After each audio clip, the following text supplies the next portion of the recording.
Operation सिंदूर पर parliament में चर्चा करवाकर क्या राहुल गांधी ने अपनी पैंट उतरवा ली? चर्चा में कांग्रेस फंस गई। सवालों का जवाब दे रहे हैं वरिष्ठ पत्रकार वीरेंद्र नाथ भट्ट।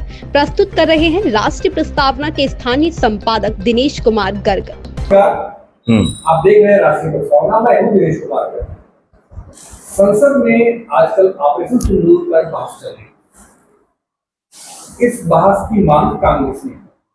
सवाल यह है कि कांग्रेस कभी भागने का मन करती है, कभी हल्ला करती है, कोई बहस में ठीक से शामिल नहीं होना चाहिए, लेकिन मांग उसने की, जिसका खुलासा लोकसभा अध्यक्ष ने किया कि घर पे आके राहुल गांधी ने रिक्वेस्ट किया। तो क्या सवाल यह है कि क्या राहुल गांधी को अब ये लग रहा है कि वो संसद में ऑपरेशन सिंदूर पर बहस की मांग करके फंस गए हैं? इस सवाल का जवाब देने के लिए हमारे साथ हैं वरिष्ठ पत्रकार वीरेंद्र नाथ भट्ट। हम उनसे पूछते हैं। Over to. देखिए, पूरे घटनाक्रम को समझने के लिए हमें थोड़ी इसकी पृष्ठभूमि को समझना होगा। 22 अप्रैल को पहलगाम में आतंकी हमला हुआ और उस समय प्रधानमंत्री श्री नरेंद्र मोदी विदेश यात्रा पे थे और वो तुरंत अपना सऊदी अरब का यात्रा रद्द करके अगले कुछ घंटों में दिल्ली वापस पहुंच गए और प्रधानमंत्री ने 24 अप्रैल को मोतिहारी बिहार में एक जनसभा को एड्रेस किया और वहां उन्होंने अपना पूरा हिंदी का भाषण था, लेकिन उसको रोक करके उन्होंने एक लाइन अंग्रेजी में बोली ताकि समस्त विश्व को संदेश चला जाए कि भारत अब इसको जवाब कैसे देने जा रहा है। उन्होंने कहा, we will identify, we will track, we will punish the terrorist and their backers. और ये भी कहा कि हम आतंकवादियों को समर्थन देने वाली सरकारों और आतंकवादियों में अब कोई अंतर नहीं करेंगे। और भारत सरकार ने अगले कुछ दिनों में अपनी नीति को एकदम स्पष्ट कर दिया और ऑपरेशन सिंदूर को लॉन्च करने की घोषणा की तैयारी हो गई। और 6-7 की रात को 1 बजे भारत की ने मिसाइल के जरिए एक साथ पाकिस्तान के जो आतंकवाद के जो 2 मुख्य केंद्र थे, लाहौर में मुरीद के लश्कर तैयबा का मुख्यालय था और बहावलपुर में जैश ए मोहम्मद का मुख्यालय था, दोनों में जबरदस्त हमला हुआ। बड़ी संख्या में आतंकवादी मारे गए और वहां भवन टूटे और तमाम जो आतंकवादियों ने अपना जो साजो सामान रखा हुआ था उसके ऊपर उसको कड़ी बहुत चोट पहुंची। लेकिन पाकिस्तान और उसी रात को भारतीय सेना के डायरेक्टर जनरल मिलिट्री ऑपरेशन ने अपने काउंटर पार्ट पाकिस्तान के डीजीएमओ को बता दिया था कि हम आपके आतंकी अड्डों पर हमला करने जा रहे हैं, हम किसी मिलिट्री या सिविलियन टारगेट पे हमला नहीं कर रहे हैं। ये साफ बता दिया गया था, तो आप जवाबी कार्रवाई ना करें। लेकिन पाकिस्तान कहाँ मानने वाला था। पाकिस्तान ने अगले दिन रात को 8 से 9 बजे के बीच में हमले किए, दिन में भी किए। पाकिस्तान ने अपनी शाहीन बैलिस्टिक मिसाइल दागी। पाकिस्तान ने अगले 2 दिनों में लगभग 500 से अधिक मिसाइलें भारत पर दागी, 600 से अधिक ड्रोन से हमला किया। लेकिन भारत का जो एयर डिफेंस सिस्टम था वो इतना मजबूत निकला कि पाकिस्तान की 100% मिसाइल को भारतीय एयर डिफेंस सिस्टम ने न्यूट्रलाइज कर दिया। तो और एक भी उनका ड्रोन सफल नहीं हुआ। और अगले अटैक में रात की 9-10 मई की रात में भारत ने पाकिस्तान की सेना के 11 एयरबेस पे हमला किया और उसमें सबसे महत्वपूर्ण था नूर खान एयरबेस, रावलपिंडी का, सरगोधा का और एक था सिंध में। तो और यहाँ तक कि जो पाकिस्तान के हैंगर में जो F-16 जहाज खड़े हुए थे वो भी नष्ट हो गए। और जो पाकिस्तान का सबसे महंगा जो एयर डिफेंस सिस्टम था लॉकहीड मार्टिन का, अमेरिका का, वो भी नष्ट हो गया।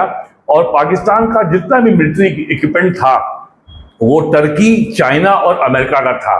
हमारे चीफ ऑफ डिफेंस स्टाफ ने तो अभी हाल के अपने एक भाषण में कहा था कि भारतीय सेना तो 4 मोर्चों पे लड़ रही थी। हालांकि चौथे मोर्चे का उन्होंने बाद में नाम नहीं लिया, लेकिन 3 मोर्चे बड़े स्पष्ट थे, पाकिस्तान, चीन और तुर्की। तो इस कारण ये हमला हुआ। और ये जो भारत की जो कार्रवाई थी, भारत कभी पाकिस्तान को सपने में उम्मीद नहीं थी कि भारत इतना तगड़ा हमला करेगा। उसको लगा था कि जैसा कि फरवरी 2019 में भारत ने पाकिस्तान ने आतंकी हमला किया तो भारत ने बालाकोट में एयर स्ट्राइक के मामला खत्म हो गया। लेकिन इतना ऑर्गेनाइज्ड अटैक होगा ये पाकिस्तान को उम्मीद नहीं थी इतना कि ऐसा हो जाएगा। तो इसके कारण जो है भारत ने पूरे दुनिया में अब ऐसा पैराडाइम शिफ्ट किया है कि दुनिया ये समझ ही नहीं पाई कि भारत एकदम इतना बदल गया। तो ये जो इसको कहते हैं कि एक इन्फ्लेक्शन पॉइंट है, ये एक प्रस्थान बिंदु है। अब ये भारत बदल गया है, ये भारत वो नहीं है जो कभी था। और दुनिया में भारत ने दिखा दिया कि आत्मनिर्भर भारत क्या होता है। भारत ने जो भी ऑफेंस और डिफेंस जो भी कुछ था वो हमारा अपना भारत का विकसित किया हुआ था, DRDO का या ISRO का। तो अब जो है तो अब भारत का विपक्ष जो है पाकिस्तान से ज्यादा अब भारत का जो विपक्ष है वो ज्यादा हक्का बक्का है। ये क्या हुआ? सही बात। ये उसको परेशानी है, क्योंकि चाहे नेहरू हो, चाहे इंदिरा गांधी हो, चाहे राजीव गांधी हो, या नरसिम्हा राव हो, या मनमोहन सिंह की 10 साल की सरकार हो, भारत ने कभी आतंकी हमले का जवाब देने का सोचा ही नहीं गया। और कल और रक्षा मंत्री राजनाथ सिंह ने लोकसभा में अपने भाषण में कल ये कहा कि किस तरीके से 26/11 का जब बंबई के ताज होटल में पाकिस्तान का हमला हुआ था 2008 में, तो किस तरीके से प्रणब मुखर्जी से क्या क्या कहा अफसरों ने। और उन्होंने भारतीय विदेश सेवा के एक वरिष्ठ अधिकारी अजय बिसारिया की किताब का भी हवाला दिया कि उसमें उन्होंने कहा है कि प्रणब मुखर्जी विदेश मंत्री थे और उन्होंने पूछा क्या किया जाना चाहिए, तो उनको chief of the army staff, air staff ने भी कहा कि हमें पाकिस्तान पे मिसाइल हमला करना चाहिए। तो उन्होंने जो है बैठक समाप्त कर दी थी। तो अब कांग्रेस को ये समस्या आ रही है कि यदि भारत में राष्ट्रवाद की लहर अगर ऐसे ही विकसित हुई और भारत के लोगों ने जाति और मजहब के जो विभाजनकारी तत्व जो कांग्रेस ने देश में आजादी के पहले बो दिए थे, अगर उनका सफाया हो गया तो जो जाति और मजहब के आधार पर जो राजनीति करते हैं समाजवादी पार्टी और राष्ट्रीय जनता दल और कांग्रेस, इनका क्या होगा? तो अब ये केवल इस काम में जुट गए हैं कि कैसे सरकार को ऑपरेशन सिंदूर के युद्ध की घोषणा करनी पड़ेगी। और जितनी भारत विरोधी शक्तियां हैं वो चाहती हैं कि रूस यूक्रेन के वॉर की तरीके से भारत भी पाकिस्तान से वॉर में उलझ जाए। और इसकी जो आर्थिक प्रगति हो रही है, जो आज भारत दुनिया की चौथी बड़ी अर्थव्यवस्था बन गया है, जो आज 4 ट्रिलियन क्रॉस कर गया है, ये आर्थिक वृद्धि रुक जाए और देश की अर्थव्यवस्था बर्बाद हो जाए। और इसीलिए और फिर ये और आपको याद होगा ऑपरेशन सिंदूर के समाप्त होने के बाद सरकार ने यह स्पष्ट किया कि सिंदूर को हमने पॉज किया है, रोका है, समाप्त नहीं किया है। तो विदेश सचिव विक्रम मिश्री के सोशल मीडिया हैंडल पर उनके ऊपर बहुत ही हमलों की बौछार की गई और उनको बहुत ही अभद्र और अश्लील टिप्पणियां की गई। आपने पीओके क्यों नहीं लिया? ये पूरा पाखंड वामपंथियों द्वारा किया गया था कि ये सरकार बहुत अपने को राष्ट्रवादी बनती है, चलो इसको राष्ट्रवाद के मुद्दे पर ही आज पीटते हैं। ये उसके तहत किया गया था। फिर जब ये फेल हो गया तब कहा अब बताइए आपके कितने रफाल गिरे? अरे भाई, रफाल अगर पाकिस्तान ने हमारे रफाल गिराए और पाकिस्तान ने रफाल अगर अपने क्षेत्र में गिराए, पाकिस्तान की सीमा के अंदर गिराए, तो पाकिस्तान उसका मलबा पेश करे। अगर वो रफाल भारत की सीमा में गिरे हैं तो भाई भारत में कहीं मलबा उसका दिखाई नहीं पड़ा। या तो राजस्थान में होगा, या गुजरात में होगा, या जम्मू में होगा, या कश्मीर में होगा, या पंजाब में होगा। पाकिस्तान ने जो चाइना मेड PL-15 जो मिसाइल फायर की थी उस पर तमाम जो है ब्लास्ट ही नहीं हुई, वो लाइव मिसाइल इंडिया में गिरी है, राजस्थान में पकड़ी गई। पाकिस्तान ने शाहीन मिसाइल इंडिया में फायर की थी और जो हरियाणा के आदमपुर एयरबेस के बाद उसको हमारे मिसाइल डिफेंस सिस्टम ने मार गिराया, उसका मलबा भारत सरकार ने आपके सामने पेश किया। तो अगर रफाल गिराए हैं तो आप बताइए ना वो मलबा कहाँ है?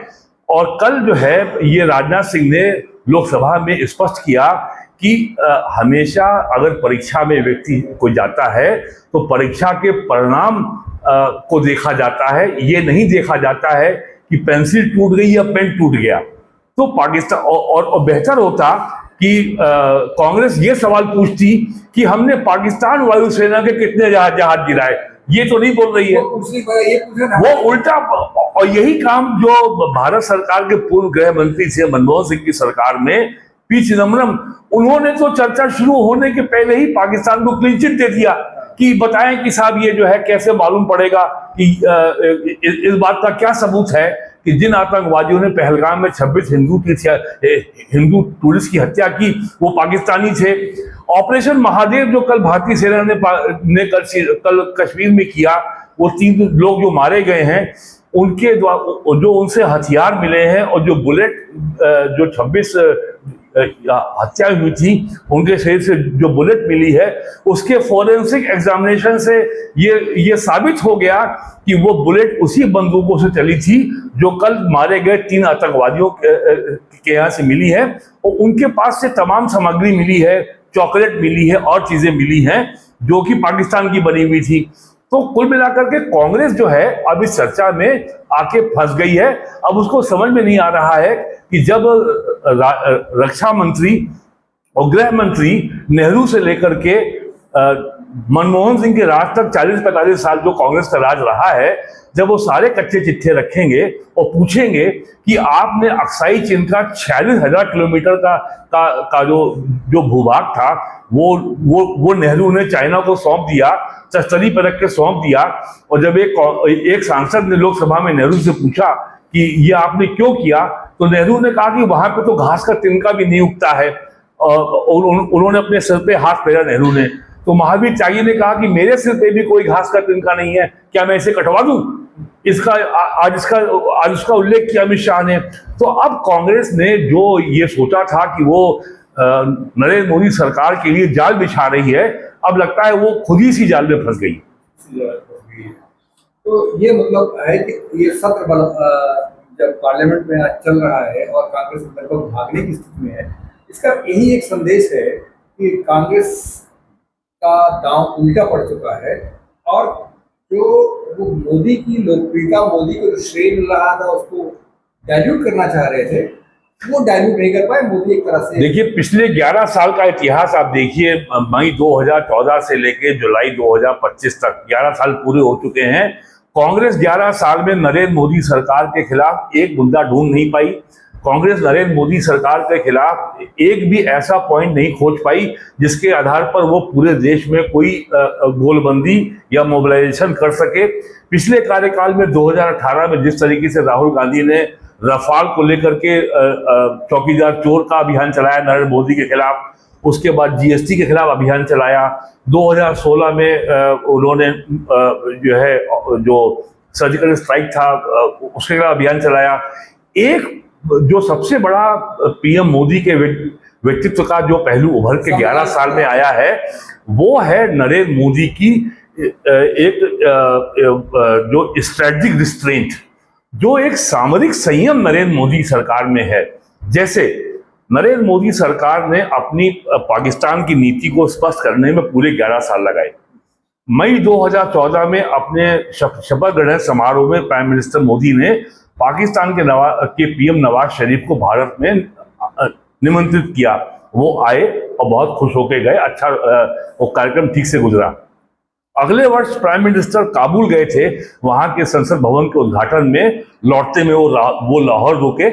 लाहौर में रायविंड जो एस्टेट है 1701 हेक्टेयर की नवाज शरीफ परिवार की, वो वहां गए। उनके परिवार में शादी थी।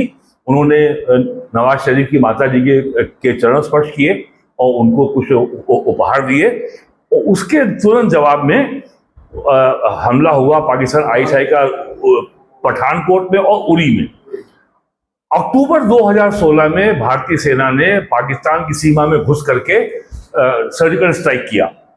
3 साल बाद फरवरी 2019 में पुलवामा की घटना के खिलाफ भारतीय वायुसेना ने पाकिस्तान की सीमा में घुस करके बालाकोट में एयर स्ट्राइक किया। उसके भी 5-6 साल बाद ऑपरेशन सिंदूर के जरिए पाकिस्तान पे हमला किया। यानी नरेंद्र मोदी ने भारत की आतंकवाद के विरुद्ध अपनी नीति को स्पष्ट करने में लालू की मदद से बंबई में एक साथ सीरियल ब्लास्ट किए थे 13 जगहों पर। 1000 लोग मारे गए थे। क्या किया कांग्रेस की सरकार थी? वो 700 मनमोहन सिंह के राज में 26/11 अकेले दिल्ली में अभी जो है ट्रेन ब्लास्ट में बॉम्बे हाई कोर्ट ने सारे एक्यूज को रिहा कर दिया। 170 लोग मरे थे एक साथ जो है 2006 में बॉम्बे में सीरियल ट्रेन ब्लास्ट हुआ था। 26/11 हुआ था, बॉम्बे में हमला हुआ था ताज होटल में, 170 लोग मरे थे। कांग्रेस ने क्या किया था? तो कांग्रेस का जो घुटना टेक सरेंडर पाकिस्तान के प्रति है। और बल्कि मैं कहूंगा कल की जो चर्चा हुई है लोकसभा में, कांग्रेस के एक भी सांसद ने अपने भाषण में पाकिस्तान का नाम नहीं लिया और उनके पूर्व गृह मंत्री ने तो पाकिस्तान को क्लीन चिट दे दिया। इससे ज्यादा शर्मनाक क्या कर इस तरह से राष्ट्रीय प्रस्तावना के दर्शकों ने देखा कि कांग्रेस ने उड़ते तीर को अपने हाथ ले लिया और फंस गई चर्चा कराकर। मिलते हैं पास तक के लिए।